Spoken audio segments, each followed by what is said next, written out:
హస్తిన పర్యటనలో ఉన్న సీఎం రేవంత్ రెడ్డి రక్షణ మంత్రి రాజ్నాథ్ సింగ్తో భేటీ అయ్యారు. దాదాపు 20 నిమిషాల పాటు ఈ అంశాలపై చర్చించారు. గాంధీ సరోవర్ ప్రాజెక్టుకు రక్షణ భూములు బదలాయించినందుకు రేవంత్ రెడ్డి కృతజ్ఞతలు తెలిపారు.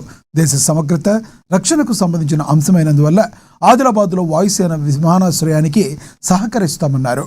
వాయుసేన టెర్మినల్తో పాటు కార్గో, ఎంఆర్ఓ, హ్యాంగర్ సౌకర్యాలు కల్పించాలని కోరారు. దేవరకద్ర సమీపంలో డిఆర్డీఓ ప్రాజెక్టు త్వరగా మంజూరు చేయాలని కోరారు.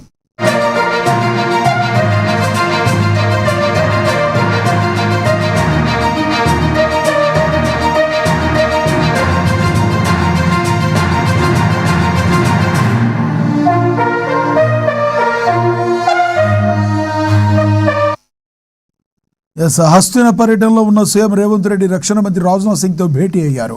దాదాపుగా 20 నిమిషాల పాటు వివిధ అంశాలపై చర్చించారు. గాంధీ సరోవర్ ప్రాజెక్టుకు రక్షణ భూములు బదలాయించినందుకు రేవంత్ రెడ్డి కృతజ్ఞతలు తెలిపారు. దేశ సమగ్రత, రక్షణకు సంబంధించిన అంశమైనందువల్ల ఆదిలాబాద్లో వాయుసేన విమానాశ్రయానికి సహకరిస్తామన్నారు. వాయుసేన టెర్మినల్తో పాటు కార్గో, ఎంఆర్ఓ, హ్యాంగర్ సౌకర్యాలు కల్పించాలని కోరారు. దేవరకద్ర సమీపంలో డిఆర్డీఓ ప్రాజెక్టు త్వరగా మంజూరు చేయాలని కోరారు.